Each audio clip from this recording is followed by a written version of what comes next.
আমি গেছিলাম ইস্ট বেঙ্গলে খেলা দেখতে কলকাতা যুব ভারতী ক্রীড়াঙ্গনে। আর খেলাটা ছিল নর্থ ইস্ট ইউনাইটেড এফসির সাথে। প্রথমে ট্রেন, তারপরে বাসে করে চলে আসি আমরা স্টেডিয়ামের সামনে। আর আমাদের গেট নাম্বার ছিল হচ্ছে 1। আর স্টেডিয়ামের বাইরে দেখে অনেক জার্সি বিক্রি হচ্ছিল। আর এই যে আমাদের সবার টিকিট। এরপর চেকিং করি আমরা সবাই ঢুকে গেলাম ভেতরে। আর রাতে আমি এই ফার্স্ট টাইম আসলাম স্টেডিয়ামে। আর ওরা তো সবাই দৌড় লাগায়, খেলা নাকি শুরু হয়ে গেছে সেই জন্য। তাই আর কি আমিও দৌড়ে স্টেডিয়ামের ভেতরে ঢুকে গেলাম। আর ঢুকে দেখি খেলা এখনো শুরু হয়নি, সবাই কাউন্টডাউন চলছে। আর এই সিজনে ইস্ট বেঙ্গল এখনো একটাও ম্যাচ জিতিনি, সেই জন্য আর কি আমি লাকি চ্যাম্প হিসেবে ম্যাচ জেতাতে এসেছি। আর খেলা শুরু হতেই ইস্ট বেঙ্গল নর্থ ইস্টের উপর অ্যাটাকের পর অ্যাটাক করতেই থাকে।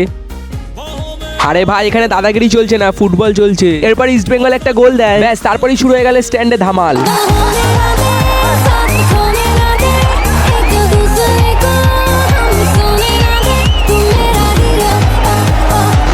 এরপর হাফ টাইমে আমরা বাইরে জল খেতে বেরাই। আর জল খেয়ে ভেতরে গিয়ে দেখি স্টেডিয়ামে গান চলছে। আর এইভাবেই শেষমেশ ইস্ট বেঙ্গল 1-0 গোলে জিতে যায়। আর 5000 সাবস্ক্রাইবার খুবই কাছে আমরা, তাই সাবস্ক্রাইব করে দিও।